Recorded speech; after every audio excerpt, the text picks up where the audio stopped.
మన ప్రభువును రక్షకుడైనటువంటి యేసుక్రీస్తు నామానికే అనంత మహిమ ఘనత ప్రభావం కలుగునుగాక.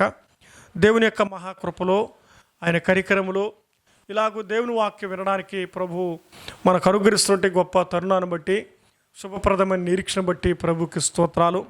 పేతృపత్రికలో మన వాక్య ధ్యానాన్ని మనము కొనసాగిస్తూ ఉన్నాం. అందులో 2-3 వారాలుగా కాలాల గురించిన వివరం, సమయాన్ని గురించిన వివరాన్ని మనము గమనిస్తూ ఉన్నాం. ఈరోజు దేవుడు నన్ను ప్రేరేపించబడినటువంటి వాక్య భాగం పేతృపత్రికలో ఉంచి వాక్యాన్ని చదువుకుందాం రండి. పేతురు రాసినటువంటి మొదటి పత్రికలో 5వ అధ్యాయము 6వ వచనాన్ని చదువుకుందాం.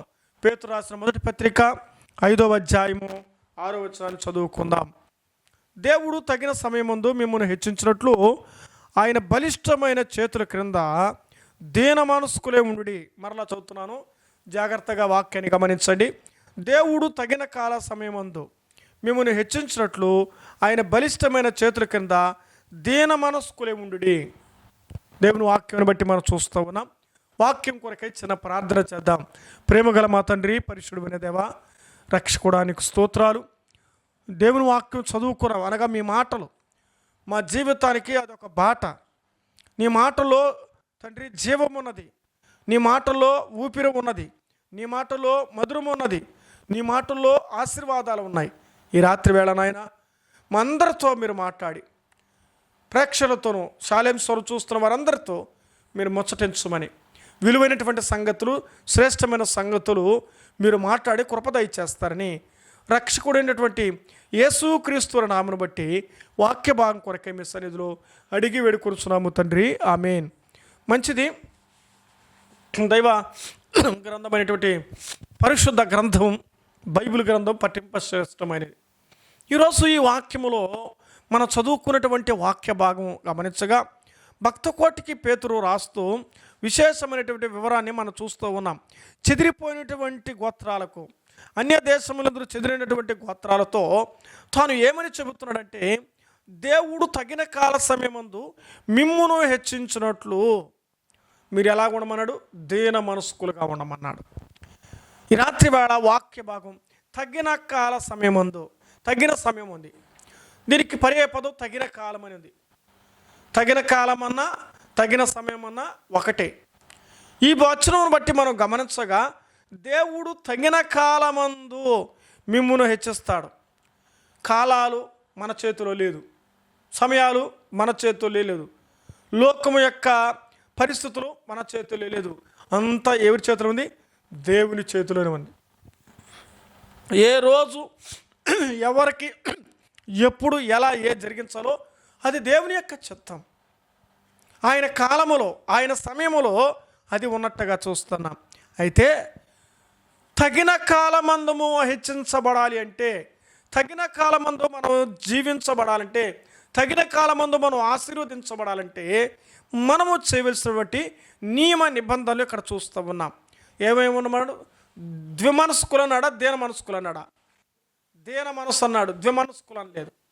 2 మనస్సులు కలిగిన వారు హెచ్చించబడరు, 2 తలంపులు కలిగిన వారు హెచ్చించబడరు, 2 ఆలోచన కలిగిన వారు ఆశీర్వదించబడరు, 2 ఉద్దేశాలు కలిగిన వారు కూడా హెచ్చించబడరు. అంటే ఇప్పుడు ఏమని? ఒకే మనస్సు, ఒకే హృదయం కదండి, ఒకే జీవితం, ఒకే ఆయుష్కాలం కదా. మరలా మనకు 2 ఆయుష్కాలాలు, 3 ఆయుష్కాలాలు లేవు. ఒక మరణం, ఒక జన్మ, ఒక జీవితం, అంతే. జీవితం ఒకటి, జన్మ ఒకటి, మరణం ఒకటి. అందుకే ఒకటే రీతిగా ఉండమన్నాడు ఆయన. మీరు ఎలా ఉండాలి? దీన మనస్కులే ఉండాలి, ద్విమనస్కులుగా ఉండమల్లా. ఈరోజు చాలామందిలో ద్విమనస్సులు ఏర్పడ్డాయి. కొంచెం ప్రేమిస్తారు, కొంచెం ద్వేషిస్తారు, కొంచెం ఆదరిస్తారు, కొంచెం చెప్పిస్తారు, కొంచెం ఏమంటే దూషిస్తారు. నాలుక ఒకటే, మాటలు పలు విధాలు. వ్యక్తి ఒక్కడే, వ్యక్తిత్వాలు వేరు. ఇక్కడ మనం గమనిస్తే ఒక వ్యక్తి దీవించబడాలి అంటే హెచ్చించబడాలంటే తగిన కాలం ఉంది. పుట్టిన వాళ్ళు పెద్దవాళ్ళు అయిపోరు, దానికి కూడా ఒక కాలం ఉంది. ప్రతి దానికి సమయము కలదు, ప్రతి దానికి కాలము కలదని. ఎవరి కాలాన్ని బట్టి వారు హెచ్చించబడతారు. అది హెచ్చించబడాలంటే అది ఎవరి చేతిలో తెలిసిన? 1 దేవుని చేతిలో, 2 నీ చేతిలో ఉంది. దేవుడు హెచ్చించడానికి సిద్ధంగా ఉన్నాడు, కానీ తగ్గించుకోవడానికి మనం సిద్ధమై ఉండాలి. మనం హెచ్చించబడాలంటే మనం ఏమవ్వాలి? మీరు గమనించారా? ఒకరు హెచ్చించబడాలంటే తమ తగ్గించుకోవాలి. గింజ భూమి మీద చనిపోతేనేది వృద్ధి చెందుతుంది. అది బ్రతుకున్నప్పుడు ఆ గింజ దాని విలువ లేదు, కానీ భూమి మీద పూడ్చబడి అది మరణించి తర్వాత చిగురించినప్పుడు మొలకెత్తినప్పుడు దాని వైభవం అతి ఆశీర్వాదకరంగా ఉంటుంది. దీన మనసుకునే ఉండమని చూస్తూ ఉన్నాం. భక్తుల జీవితాలు మనం ఆలోచన చేస్తే దావీదు భక్తుల గురించి రాత్రి వేళ మీకు ఒక మాట నేను చదివి వినిపించడానికి ప్రయత్నం చేస్తాను. సమూయేలు 2వ గ్రంథం. ఏ గ్రంథం అండి? 2వ సమూయేలు గ్రంథం 7వ అధ్యాయం 18వ వచనం చదువుతాను, జాగ్రత్త చూడండి. దావీదు రాజు లోపల ప్రవేశించి యెహోవా సన్నిధిని కూర్చుండి ఇలాగూ మనవి చేసెను, నా ప్రభువా యెహోవా, ఇంతగా నీవు నన్ను హెచ్చించుటకు నేనెంతటి వాడను? నా కుటుంబం ఏ పాటిది? గమనిస్తున్నారా? దావీదు అంటే మనం ఎరిగిన వారు, మనకు తెలుసు దావీదు అంటే ఎవరో. దావీదు ఎటువంటి వాడో, దావీదు ఎటువంటి గుణం కలిగిన వాడో, ఎటువంటి స్వభావం కలిగిన వాడో మనం ఎరుగుతాం, మనకు తెలుసు. ఎక్కడి నుంచి వచ్చినవాడు? పామరుడుగా ఉన్నవాడు మహాపండితుడయ్యాడు, అజ్ఞాని జ్ఞాని అయ్యాడు, అడవిలో ఉన్నవాడు అంతఃపుర వైభవం వచ్చింది. అర్థమైందా? కష్టజీవి ఏమిటి? ఎవరు? దావీదు. దావీదు చాలా వరకు చాలా కష్టపడేవాడు, వినయ విధేయతలు కలిగిన వాడు దావీదు. అందుకే కదా దావీదుని దేవుడు అన్నాడు, నా ఇష్టానుసారుడైన మనుషుడు నా ఉద్దేశాన్ని కూడా నెరవేర్చిన వాడని చూస్తున్నాం.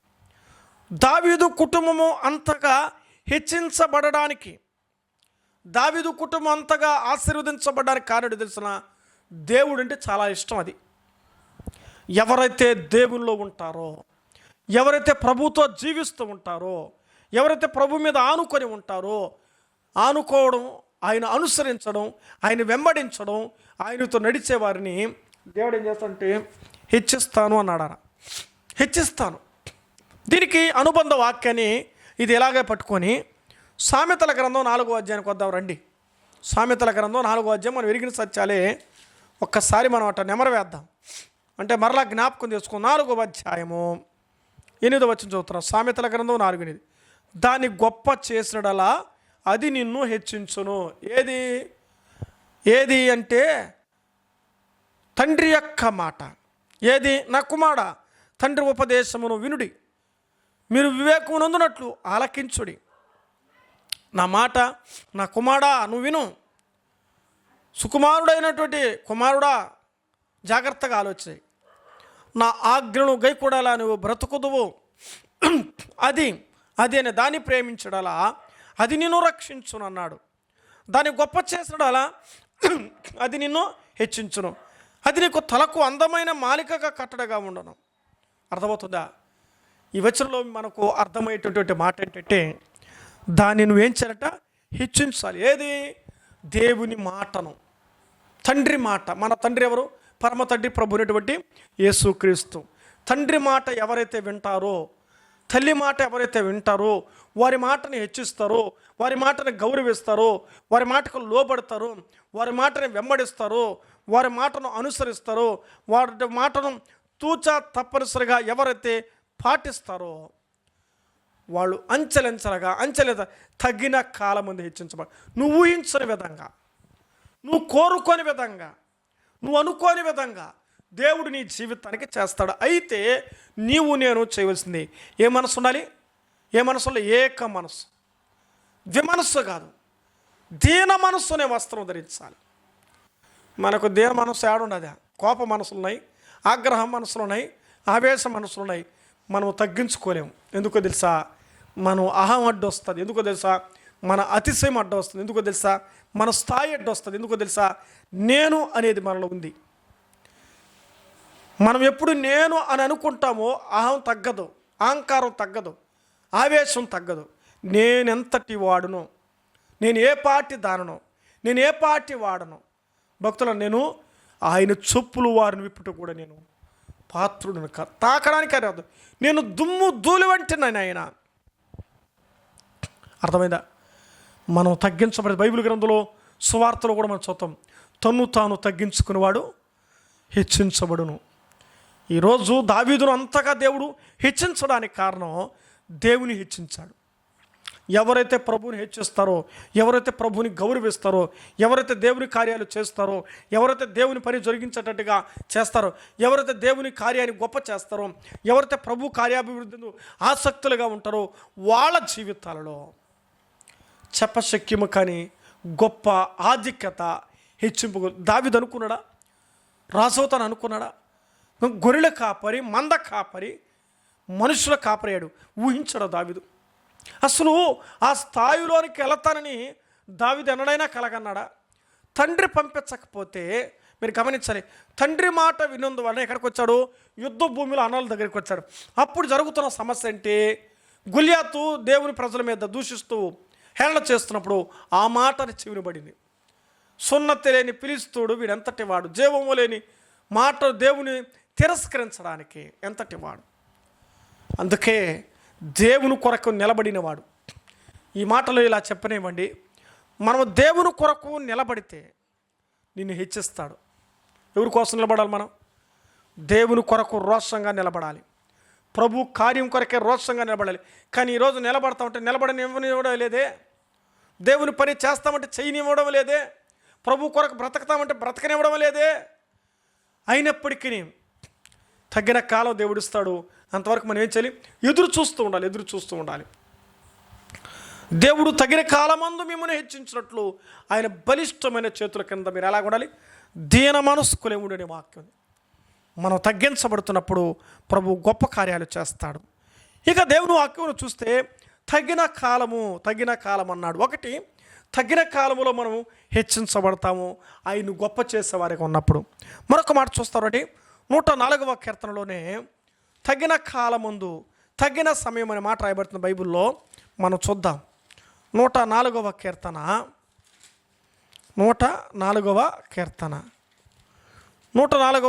27వ చరణం చదువుతాను చూడండి. 27వ చరణం చదువుతున్నాం. తగిన కాలమునని వాటికి ఆహారం ఇచ్చదు, ఇవన్నీ నీ దయ కొరకు కనిపెట్టుచు ఉన్నది. తగిన కాలమును నువ్వేమిస్తామట? ఆహారం ఇచ్చేదవని. తగిన కాలం ఏమిస్తాడు దేవుడు? ఆహారం ఇస్తాడు.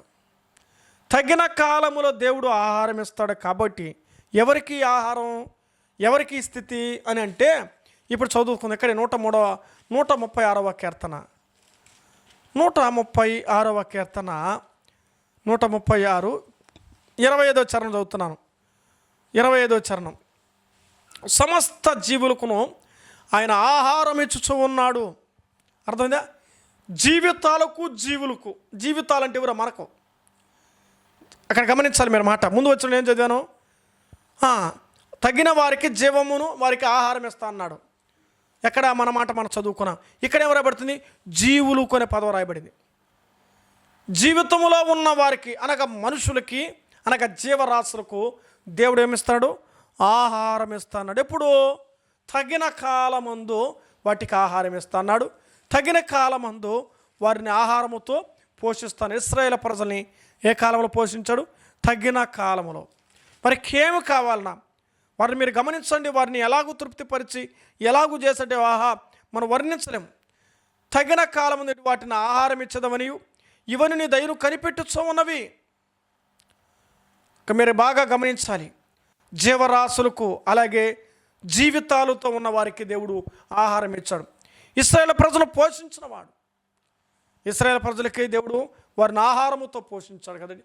దేవదూతలు తినే మన్నానుతో పోషించాడు.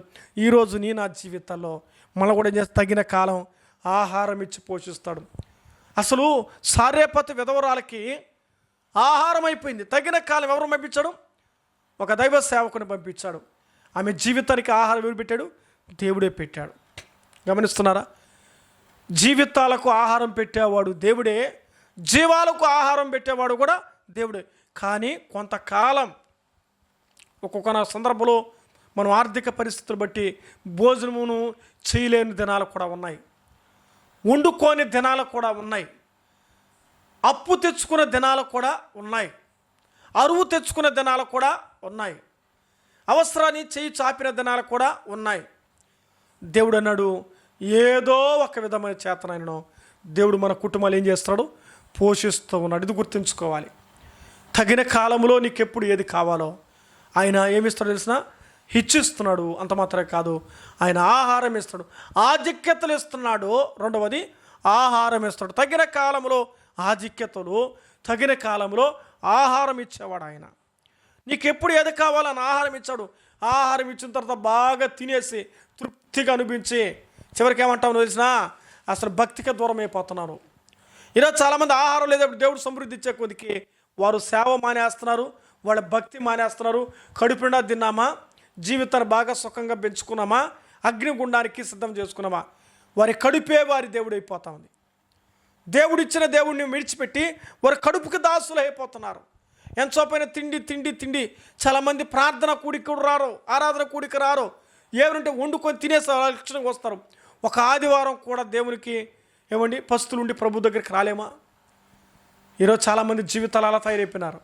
దేవుని వాక్యం రాయబడుతుంది, తగిన కాలమందు వారికి ఆహారం ఇస్తున్నాడు. కాబట్టి ఆహారాల ద్వారా మనం ఏమైపోతుంటే ఆయనకు ఆవేదన కలిగిస్తున్నాం. దేవుడు బాగా ఇచ్చే కొద్ది, సమృద్ధి ఇచ్చే కొద్దికి, దేవుడు సమృద్ధిగా నిన్ను దీవించే కొద్దికి నువ్వేమైపోతున్నావు చాలా విధాలుగా మారిపోతున్నావు. అందుకే బైబిల్ గ్రంథంలో ఒక వచనం నేను చదువుతాను చూడండి. సామెతల గ్రంథం 30వ అధ్యాయము 8వ వచనం. తగినంత ఆహారము నాకు అనుగ్రహించును ఆయన, ఎక్కువైన కడుపు నిండిన వాడై నిన్ను విసర్జించి యెహోవా ఎవడని అందునేమో, లేదా బేదనే దొంగిలి నా దేవునామాని దూషింతునేమో.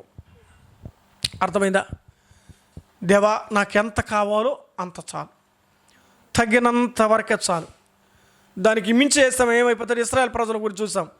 ఏనాటి బచ్చం ఆనాడు కూర్చుకోమంటే వాళ్ళు మనసు రోజు వరకు గోధుమ సంచుల గారు కూర్చుకున్నారు, కానీ అదేమైపోయింది? దుర్వాసన కొట్టింది, వాసనతో వచ్చింది. అంటే ఈ వాక్యం ద్వారా మనం అర్థం చేసుకోవాలి, మన జీవితాలలో ప్రభు వాక్యం చెప్పేది తగిన కాలంలో దేవుడు మనకు ఆహారం ఇస్తాడు, తగిన కాలంలో దేవుడు మనం పోషిస్తూ ఉంటాడు, తగిన కాలంలో మనకి ఏది కావాలో అనుగ్రహిస్తూ ఉంటాడు. ఏ రోజుకి ఏదో అనుగ్రహించాలనుకున్నదో అది దేవుని యొక్క చిత్తం, దేవుని చిత్త ప్రకారం, దేవుని దయ ప్రకారం అలా జరిగించబడుతుంది. తగిన కాలమందు దేవుడు ఆహారం ఇచ్చాడు ఇశ్రాయేలు ప్రజలకి. తగిన కాలమందు సారేపది విధరాలకి ఆహారం ఇచ్చాడు. తగిన కాలమందు అసలు కాకులతో ఏలియాను పోషించాడు దేవుడు. సేవకులు పోషించాడు, కుటుంబాలు పోషిస్తున్నాడమ్మా. ఈరోజు ఈ మాటలు వింటున్నాను. ఎవరైనా సరే బాబు, అయ్యా, ఎవరైనా సరే నిన్ను కూడా దేవుడు పోషిస్తాడు. నిన్ను కూడా దేవుడు ఏం చేస్తాడు తెలిసిన? నిన్ను కూడా దేవుడు పోషిస్తాడు. మరిచిపోకుండా ఆయన నిన్ను పోషిస్తాడు. మరిచిపోవడానికే ఆయన అన్యాయస్తుడు కాదు, ఆయన న్యాయవంతుడైన దేవుడు. నీ పక్షాన ఆయన నిలబడి గొప్ప కార్యాలు చేయడానికి సంసిద్ధుడైన దేవుడుగా ఉన్నాడు. కాబట్టి నేస్తమా, ఈ రాత్రి వేళ నువ్వు ఆలోచించి, దేవుడు నీ పక్షాన ఉండగా, దేవుడు నీతో ఉండగా, నీకు ఆహార సమృద్ధి లేకుండా నిన్ను పోషించాలంటే దేవుణ్ణి మర్చిపోకుండా తగిన కాలములో తగిన జీవులకు ఇచ్చిన దేవుడు కాబట్టి ఆ జీవితాలు ఇచ్చిన దేవుని నువ్వు స్మరిస్తూ ఉండాలని చూస్తున్నాం. ఇక మూడో విషయాన్ని లేఖనంలో మనం చదువుకున్నారని, తగిన కాలమందు ఏ కాలం? తగిన కాలం. గలతీ పత్రికలో మరొక మాటను ఈ రాత్రి వేళ 3వ వాక్యంగా మనం చదువుకుందాం. గలతీ పత్రిక 6వ అధ్యాయం 9వ వచనం. 6వ అధ్యాయం 9వ వచనం. అక్కడేం రాయబడుతుంది? ఒక శ్రేష్టమైన మాట. మనము మేలు చేయటం ఎందుకు విసుకకు ఉందము, మనము అలయక మేలు చేస్తేమని తగిన కాలమందు పంట కోతుము. తగిన కాలమందు పంట. ఇది ఏ పంట? ఇది జాగ్రత్తగా నేస్తమా, భక్తులారా, శ్రేష్ఠులారా, లోకస్తులారా, క్రైస్తవామా, అందరూ ప్రభు నమ్ముకున్న వారులారా, జాగ్రత్తగా. ఇది ఏ పంట? తగిన కాలమందు పంట కోస్తారు. ఇది ఏ పంట? పై వచ్చినాడు నిత్య జీవని పంట కోస్తాను రాయబడింది. తర్వాత తగిన కాలమందు పంట కోస్తా రాయబడుతుంది. పై వచ్చిన ఇంకా ముందుకెళ్తే ఉపదేశించు వానికి మంచి పదార్థంలో ఏమి అంటే భాగం ఇవ్వడం. కాబట్టి నువ్వు ఏమి అయితే పెడతావో, ఏమైతే ఇస్తావో గుర్తుపెట్టుకోలే. నేను సేవకుడికి పెట్టాను, నేను సేవకుడికి ఇచ్చాను చెప్పుకోకూడదు. ఎవరికి ఇచ్చినావు? దేవుని పిల్లలకు పెట్టుకున్నా, దేవుని పిల్లలు పోషించినా, దేవుని పిల్లలకు 10 రూపాయలు ఇచ్చినా, దేవుని పిల్లలకు సహాయం చేసినా, అది మాట సహాయమైనా, అది చేతుల సహాయమైనా, అది ఆర్థిక సహాయమైనా, అది ఆహార సహాయమైనా, అది వస్త్రముల సహాయమైనా, అది బంగారు సహాయమైనా, అది ధనమనే సహాయం ఏదైనా ఇచ్చిన తర్వాత నువ్వు వాటి విషయంలో జాగ్రత్తగా ఉండాలి. నేను ఉచితంగా ఇచ్చాను ఇప్పించింది అనుకో, నువ్వు ఇవ్వు. ఇచ్చిన తర్వాత నేను ఇచ్చాను చెప్పకూడదు. పదే పదే బైబిల్ గ్రంథం ఉంటుంది, కుడి చేతులు ఇచ్చిందని ఎడమ చేత కూడా తెలియకూడదట. నువ్వు ఇచ్చిందని చెప్పుకున్నావంటే ఇచ్చిన దానికి నిష్ప్రయోజనం అయిపోద్ది, ప్రయోజనం ఉండదు. తగిన కాలమందు దేవుడు నీ కుటుంబ జీవిత, దాంపత్య జీవితంలో, నీ పిల్లల జీవితంలో, నీ కుటుంబ జీవితంలో, సంసార జీవితంలో, సంఘ జీవితంలో, సేవా జీవితంలో, ఉద్యోగ జీవితంలో, రాకపోకల జీవితంలో తోడుగా ఉండాలి. నీ కుటుంబానికంటే తగిన కాలమందు పంట నువ్వు కోయాలంటే, ఆశీర్వాదాలు అనుభవించాలంటే దేవుని సేవకులకి ఇచ్చేటప్పుడు నువ్వు జాగ్రత్త. సనుగుకుండా గొనుగుకుండా ఇవ్వకూడదు. పిసిరితనము లేకుండా. మనం చూస్తున్నాం, విధవరాలు కదండి, తనకున్న కాసులు దేవునికి అంతటిలో ఇచ్చిందట. మీరు ఆలోచించండి, లోకాసువార్త చదువుతాం 21వ అధ్యాయంలో. జీవనమంతా ఇచ్చి వేసింది. రేపటిని గురించి ఆమె ఆలోచించలేదు. కాబట్టి ఆలోచించాలి. దైవ సేవకులు మీ కొరకై ప్రార్థన చేసేవారని, మీ కొరకై వాక్యమును బోధించడానికి, తమ గొర్రెలను పోషించడానికి కొరకై మంద పెడుతున్నారని, మంద కాస్తున్నారని, నీకు కాపలాగా ఉన్నారని, నీ ఆలాపన, నీ అవసరాలు, నీ అక్కర్లో నీ కొరకు ప్రార్థిస్తూ నిన్ను పోషిస్తున్నారు. వాక్యంతో సంఘానికి పిలుస్తున్నారు, సంఘంలో ప్రార్థన చేస్తున్నారు. ఇన్ని చేసిన వ్యక్తి తగిన పంటకు అర్హుడు. ఆ వచనాల్లో ఉన్న వివరం అనేది, వాక్యోపదేశం పొందువారికి, ఉపదేశించే మంచి పదార్థాలలో నువ్వు ఇస్తున్నది ఏదైనా సరే, శరీరం నుండి క్షేమనిదమైన పంట నువ్వు కోస్తావు. ఆత్మను బట్టి విత్తున్నప్పుడు ఆత్మన పంట కోస్తావు. నిత్య జీవన పంట కోయదువు. మనం విసుక్కుగా మేలు చేయదు. ఆ యొక్క మేలు చేస్తే తగిన కాలం ముందు పంట. మనం చేసిన మేలు మనం ఎవరికి చెప్పుకోపోరా. ఈరోజు చాలామంది చెప్పుకొని నష్టపోతారు. మేము వాడికి ఎంత చేస్తుంటామా, మేము వాళ్ళకి ఎంత చూస్తుంటామా, ఆ బిడ్డ కట్ట చేస్తుంటామా, ఆ తమ్ముడి కట్ట చేస్తుంటామా, ఆ యొక్క కట్ట చేస్తుంటామా, ఆ అన్నని అట్ట చూస్తుంటామా. ఇవి చెప్పొద్దండి. దేవుని సంఘమా, చాలా వరకు చెప్పి నష్టపోతున్నారు. నువ్వు చేసింది ఒక్కసారి అది ఏం చేయాలంటే అంతే, దాని గురించి నువ్వు మర్చిపో. దేవుని గ్రంథములో లిఖించబడుతుంది. ఆయన సముఖములో, ఆయన గ్రంథములో, ఆయన గ్రంథపు చుట్టలో నీ కొరకు దాచి ఉంచిన మేలు గొప్పదిగా ఉంటుంది. నువ్వు చెప్పి అలా ఉండకుండా ప్రయత్నం చేయి. తగిన కాలమందు పంట కోస్తావు. కాబట్టి దేవునికి కొరకై, దేవుని సంఘానికైనా, దేవుని సేవకులకైనా నువ్వు ఇచ్చిన దాన్ని బట్టి నువ్వు పంట కోస్తావు. తగిన కాలముందు నీకు దీవెన వస్తుంది. ఈ లోకమైన ఏ పని అంటే వ్యవసాయమైన పంట వేసావా, ఆ పంటలో దేవుని దశభాగం ఇచ్చావా, నువ్వు పంట కోస్తావు. దేవుని కొరకు ఇస్తున్నావా, దేవుడు నిన్ను దీవిస్తాడు. దేవుని కొరకు ఇస్తావా, దేవుడు నిన్ను ఆశీర్వదిస్తాడు. నేస్తమా, ఈ రాత్రి వేళ నువ్వు ఆలోచించాయి. నిన్ను దేవుడు దీవించడానికి సిద్ధమవుతున్న దేవుడుగా ఉన్నాడు. ఆలోచించాయి. ఎన్ని చెప్పాను నేను? తగిన కాలమందు హెచ్చిస్తాడు అంటే ఆధిక్యతలు ఇస్తాడు. తగిన కాలమందు ఆహారం ఇస్తాడు. తగిన కాలంలో నిన్ను ఆశీర్వదిస్తాడు. 4వ చెప్పి నేను ముగిస్తాను. తగిన కాలమందు యెషయా గ్రంథం 60వ అధ్యాయం, యెషయా గ్రంథం 60వ అధ్యాయం 22వ వచనం చదువుతాం. 60:22 వారిలో ఒక్కడైన వాడు 1000 మందగును, ఎన్నిక లేనివాడు బలమైన జనమగును, యెహోవా నగునవు తగిన కాలమున ఈ కార్యము త్వరపెట్టుదును. ఆమేన్. ఈ వాక్యంలో తగిన కాలములో ఈ కార్యము నేను త్వరపెడతాను. నువ్వు ఒంటరి వాడిగా ఉన్నావా, నేనేం చేస్తాంట 1000 మందికి చేస్తావు. ఇంకా వివాహాలు జరగలేదా, నేను దేవుడు జత చేస్తాడు. ఇంకా నీకు గర్భఫలం రాలేదా, దేవుడు గర్భఫలం ఇస్తాడు. ఇంకా నీకు ఉద్యోగం రాలేదా, దేవుడు నీకు ఉద్యోగం ఇస్తాడు. ఇంకా నీ జీవితంలో దేవుని మీద ఆధారపడుతున్నావా, అద్భుతకరమైన నువ్వు ఊహించిన విధంగా, అర్థమవుతుందా, నువ్వు ఊహించిన విధంగా, నువ్వు అనుకోని విధంగా అక్కడ రాబడిన ఒంటరి అయిన వాడు 1000 మంది అవుతాడబ్బా. 1 + 999 1000. అసలు 1 ఆడ 999 ఆడ. ఇప్పుడు మనం చాలా మనం ఆఫర్ పెట్టి ఇప్పుడు 999 అని పెడతారు.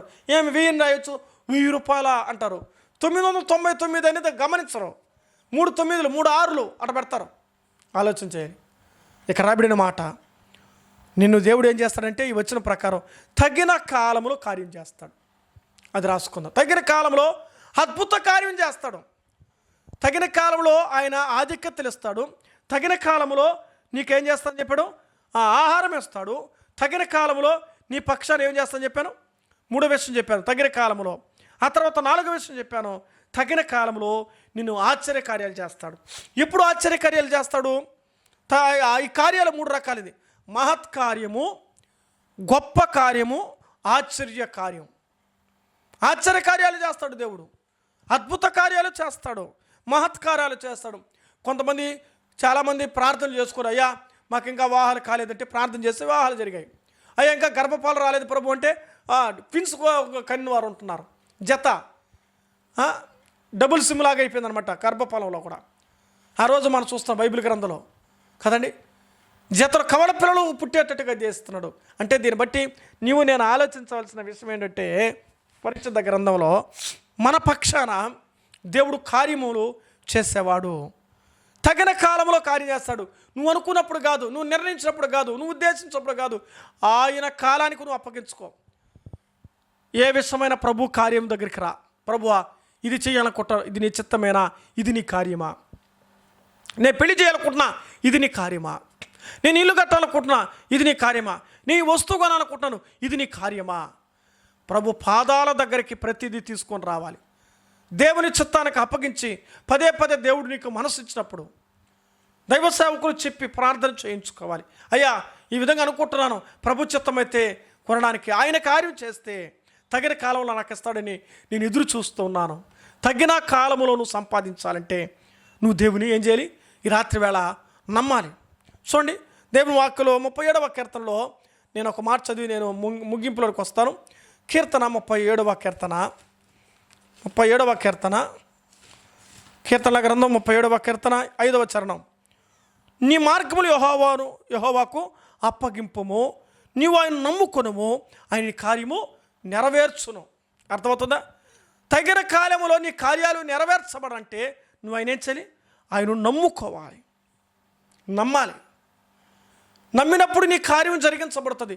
ఈరోజు చాలామంది నమ్మక, మనం నమ్మదగిన వారం, ఆయన నమ్మదగిన దేవుడు. మనలో అనేకమైన లోటుపాట్లు ఉన్నాయి, అనేక బలహీనతలు ఉన్నాయి, అనేకమైన ఉడుదుడుకులు ఉన్నాయి, అనేకమైన విషయాలు ఉన్నాయి. కానీ దేవుడు ఒక్కడే నమ్మదగినవాడు. భూమికి ఆకాశం మధ్యవర్త ఒక్కడే ఆయన క్రీస్తు యేసు నరుడు. మన జీవితాలు నమ్మదగిన వారుగా ఉన్నప్పుడు, ఎన్నదగిన లేకుండా ఉన్నప్పుడు యేసయ్య ఈ లోకానికి వచ్చి మన కొరకే రక్తం కార్చి, మన కొరకే ప్రాణం పెట్టి, మన కొరకే సమాధి చేయబడి తిరిగి లేచాడు. యేసు ప్రభు నమ్ముడు ద్వారా మనం నమ్మకస్తులుగా మార్చబడ్డాం. అనీతిమంతులు నీతిమంతులుగా మార్చబడ్డాం. అవిధేయులు మరి నీతిమంతులుగా మార్చబడ్డారు. అపవిత్రులు పవిత్రులుగా మార్చబడ్డారు. ఎవరి కారణం తెలుసా? యేసు క్రీస్తు నమ్ముకోవడం ద్వారా. దుర్మార్గులు మారారు, వ్యభిచారులు మారారు, దొంగలు మారారు, పాపిష్టులు మారారు, మూర్ఖులు మారారు, గర్వాంధులు మారారు. ఈ రాత్రి వేళ యేసు నమ్మితే పరలోక రాజ్యం, లేదా అగ్నిగుండం యుగయుగాలు కాలిపోతావు. తరతరాలు అగ్నిలో మరి పళ్ళు కొరుక్కుని ఏడుపు బ్రతికే. యేసు నమ్ముకొని నీ జీవిత పరలోకం వచ్చారని ఆశపడి ఈ మాటలు మీకు తెలియజేస్తున్నాం. ఈ భూలోకంలో తగిన కాలంలో నువ్వు పంట కోయాలనుకుంటున్నావా? తగిన కాలంలో ఆశీర్వదించబడాలనుకుంటున్నావా? తగిన కాలంలో హెచ్చించబడాలనుకుంటున్నాం? తగిన కాలంలో నీ జీవితంలో ఆశీర్వదించబడాలనుకుంటే యేసయ్యకు నీ హృదయం ప్రభువుని దగ్గర చేర్చుకో. ప్రభుని రక్షిస్తాడు. నీ కొరకు నేను ప్రార్థన చేస్తాను. ఏ స్థలంలో ఉన్నా యేసయ్య ఈ వాక్యం ద్వారా నా కార్యాలు తగిన కాలంలో నేను అనుకునే నెరవేరాలనుకుంటున్నాను ప్రభు అని అప్పగించుకో. ప్రభుని పక్షాన నేను ప్రార్థన చేస్తాను. మహాపరిశుడమైన తండ్రి, ప్రేమగల మా ప్రభు నీకు స్తోత్రాలు, వందనాలు. ఈ రాత్రి వేళ నాయన విన్నవారు ఒక్కొక్కరిని బట్టి నీకు స్తోత్రాలు. తగిన కాలములో తగిన సమయమందు తగినటువంటి ఉద్దేశ టైం ప్రకారం నాయన నీవు ఎవరెవరి పక్షాన ఏ కార్యాలు చేయబోతున్నావో ఈ రాత్రి వేళ నమ్ముతున్న వారు ఈ వాక్యాన్ని వింటామని అదాన్ని ఆశీర్వదించి వారి భూఫలములోను వారి గర్భఫలములోను వారి యొక్క జీవిత ఫలాలలో క్షేమాన్ని పొందుతూ ఆశీర్వదించబడుతూ మేలు పొందడానికి కృప దయచేయండి. మేమే పాటి వారు ప్రభువా, నీవు ఆశీర్వదిస్తున్న ఆశీర్వాదం, నువ్వు దీవిస్తేనే దీవెన కలిగించమని వారి నమ్మకానికి విజయవంతం అవడానికి తగిన కాలంలో పంట కోస్తూ తగిన కాలం హెచ్చించబడుతూ తగిన కాలంలో ఆశీర్వదించబడడానికి అవకాశం దయచేస్తారని ఈ ప్రార్థనలు ఏకీభించిన వారి ఈ ప్రార్థన విన్న వారికి మీరు ఆత్మరక్షణ కలిగించి ఆశీర్వదించమని రక్షకుడైనటువంటి యేసుక్రీస్తు నామమును బట్టి ప్రార్థించడికి వేడుకొనుచున్నాను తండ్రి, ఆమేన్. మంచిది ప్రియులారా, ఈ రాత్రి వేళ దేవుని మాటలు మీరు విన్నారు. ఈ వాక్యం విన్నవైతే దేవుడితో మాట్లాడితే అనేకులకు షేర్ చేయండి. విన్న వాక్యం నువ్వు మేలు పొందడమే కాదు, మరికొందరు మేలు వరంతగా నువ్వు మేలు పొందావు, నువ్వు తిన్నావు, మరొకరిని తినిపించు. తద్వారా దానికి కూడా దీవెనిస్తాడు, ఆశీర్వదించబడతావు. నువ్వు బాగుపడి ఇతరులను బాగు చేయి. నువ్వు క్షేమాన్ని పొంది ఇతర క్షేమములుగా నడిపించడానికి శాలేంస్వరం తిరుపతి యూట్యూబ్ ఛానల్లో ఈ వాక్యాలు అనేకులకు షేర్ చేసి తద్వారా పరలోక రాజ్యంలో మీరు కూడా దీవెన పొందాలని ప్రభు పేరిట మనవి